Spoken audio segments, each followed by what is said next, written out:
السلام علیکم ورحمۃ اللہ وبرکاتہ ان الحمد للہ نحمده ونستعینه ونستغفره ونعوذ باللہ من شرور انفسنا ومن سیئات اعمالنا من يهده الله فلا مضل له ومن يضلل فلا هادي له اشهد ان لا الہ الا اللہ وحدہ لا شریک له واشهد ان محمدا عبدہ ورسولہ اما بعد۔ ہمارے معاشرے میں بدقسمتی سے فرقہ پرستی نے اپنے پنجے ایسے گاڑے ہوئے ہیں کہ ہر شخص، ہر پیر و فقیر، ہر شیخ و مرشد اپنے ماننے والوں کو وہی کچھ دکھانا چاہتا ہے جو اس کی اپنی آنکھ دیکھتی ہے۔ تصوف کے سلسلے، پیری مریدی کے سلسلے اور عوام جہالت کی دلدل میں گری ہوئی، جو شاہ صاحب نے فرما دیا، جو پیر صاحب نے فرما دیا، جو بزرگوں نے فرما دیا، وہی حرف آخر ہے۔ اور مشائخ، علماء، مفتیان الا من رحم ربی، وہ اپنے مذہب کے تعصب میں لوگوں کے اقوال، بزرگوں کی باتیں، حضرتوں کے ملفوظات، صرف اسی کو دنیا میں غالب کرنا چاہتے ہیں۔ کتاب و سنت کی خالص دعوت، قرآن اور حدیث کا خالص پیغام، وہ ان کو ہضم نہیں ہوتا، کیونکہ یہ بھی جانتے ہیں کہ اگر عوام نے کتاب و سنت کی خالص دعوت کو ماننا شروع کر دیا تو پیری فقیری کے دھندے میں جو دال روٹی چل رہی ہے اس کے بند ہونے کا خطرہ ہوگا۔ اور تعصب کی اندھیر نگری میں ان کی کیفیت یہاں تک پہنچ جاتی ہے کہ صحیح اور صریح نصوص پر افکار باطلہ کے ایسے تیر چلاتے ہیں کہ مفہوم کہیں سے کہیں پہنچ جائے، انہیں اس کی کوئی پرواہ نہیں ہے۔ کتاب و سنت میں معنوی تحریف ہو جائے، اس کی کوئی پرواہ نہیں ہے، بس جو بزرگوں نے فرمایا ہے اس کا دفاع ہونا چاہیے۔ انہی صوفیاء میں سے ایک بہت بڑا نام مولانا اشرف علی تھانوی صاحب کا ہے۔ تھانوی صاحب صوفی مزاج کے حامل، پیری مریدی کا بڑا تجربہ رکھنے والے، اپنے مریدین کے ہاں حکیم الامت کا لقب پانے والے۔ ان کی مشہور کتاب ہے بہشتی زیور، جسے لڑکیوں کی شادی کے موقع پر خاص تحفے میں دیا جاتا ہے۔ اس میں بہت سارے مسائل بے دلیل ہونے کے ساتھ ساتھ باطل قیاس پر اور غلط آراء پر بھی مبنی ہے۔ بلکہ بہشتی زیور کا ایک مسئلہ لے کر ہمارے کراچی کے دوست عبدالشکور رحمہ اللہ کے ساتھ ایک معاملہ بھی بڑا عجیب ہوا، انہوں نے بھی عجیب کیا اور جواب میں بھی عجیب ہوا۔ یہ لیاری کے رہنے والے تھے، انہوں نے کہیں مسئلہ پڑھ لیا کہ اگر چھری پہ یا انگلی پہ گندگی لگی ہوئی ہو اور کوئی 3 دفعہ اس کو چاٹ لے تو وہ چھری یا انگلی پاک ہو جائے گی۔ تو انہوں نے جان بوجھ کے ایک چھری پر گندگی لگائی اور ایک شاپر میں لپیٹ کے اپنی جیب میں ڈال لی، اور تھانوی صاحب کے ماننے والے ایک مدرسے میں چلے گئے۔ مفتی صاحب بیٹھے ہوئے تھے، اس نے کہا حضرت ایک سوال کرنے آیا ہوں۔ کہا جی فرمائیے۔ کہا وہ بہشتی زیور میں لکھا ہے کہ اگر انگلی پر گندگی لگی ہو 3 دفعہ کوئی چاٹ لے تو وہ پاک ہو جائے گی، چاٹنا منع ہے لیکن چاٹ لے تو پاک ہو جائے گی۔ انہوں نے کہا بالکل صحیح لکھا ہے، حکیم الامت نے بالکل صحیح فرمایا ہے۔ تو اس نے جیب سے وہ چھری نکالی اور مفتی صاحب کے آگے کر دی کہ ذرا یہ چھری پاک کر کے دے دیجئے مجھے۔ تو مفتی صاحب نے اشارہ کیا اور طلبہ نے پکڑ کے عبدالشکور جن رحمہ اللہ کو بہت مارا۔ تو اس نے کہا حضرت مار کیوں رہے؟ ابھی آپ ہی نے تو فتویٰ دیا تھا کہ چاٹنے سے پاک ہو جاتی ہے، بہشتی زیور کا مسئلہ ہے۔ تو بہشتی زیور میں بہت سارے ایسے مسائل ہیں جو کتاب و سنت کے واضح دلائل کے خلاف ہیں، غلط آراء اور قیاس پر مبنی ہے۔ انہی مسائل میں سے ایک مسئلہ وہ آپ مفتی طارق مسعود صاحب کی زبان سے سن لیجئے کہ ایک آدمی نے شادی کی پاکستان میں، بیوی اس کی امریکہ میں، فون پہ نکاح ہو گیا، صحیح ہے نا؟ بندہ کہاں ہے؟ پاکستان میں، لڑکی کہاں ہے؟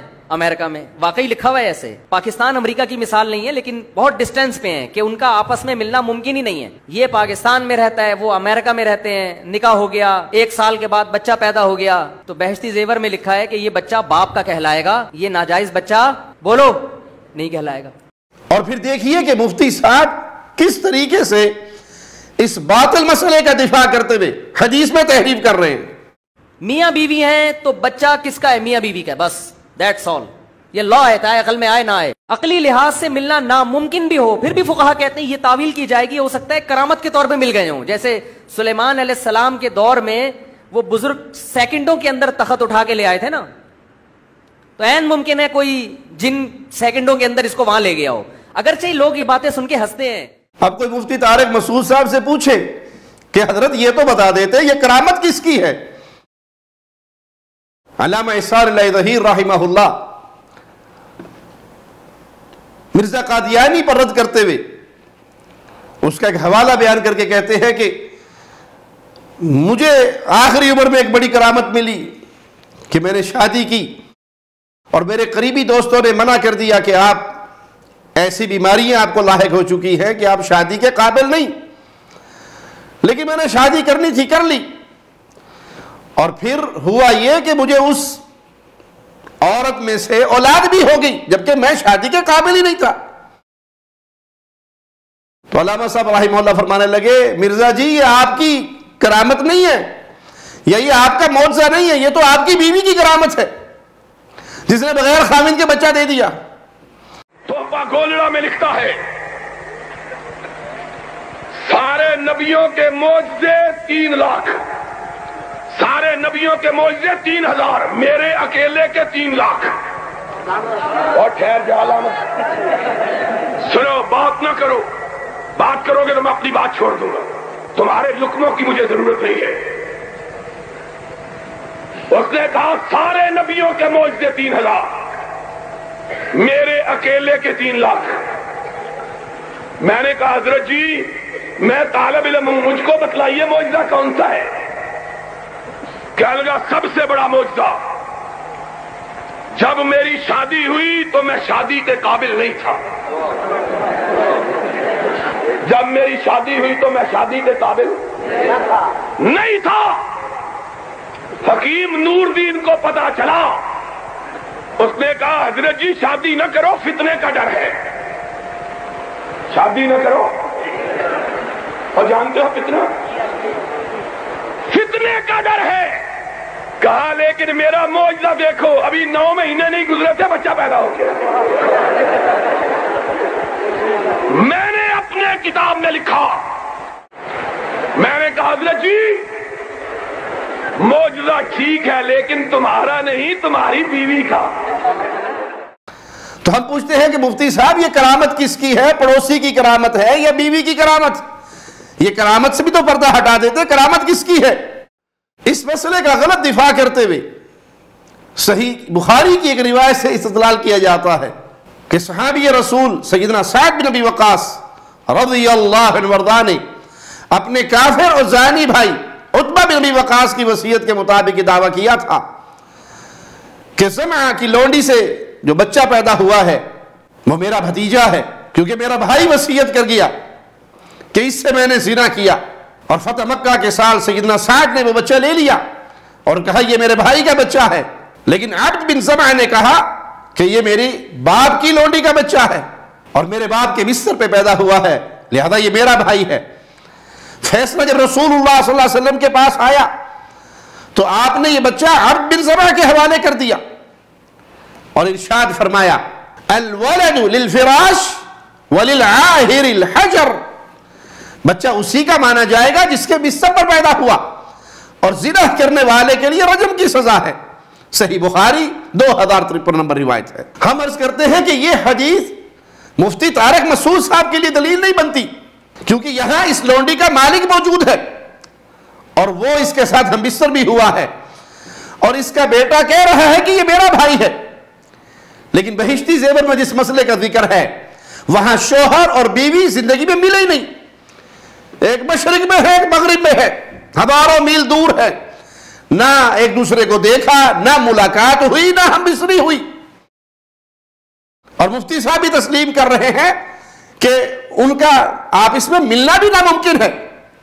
مفتی صاحب کے الفاظ ذرا سماعت فرمائیں۔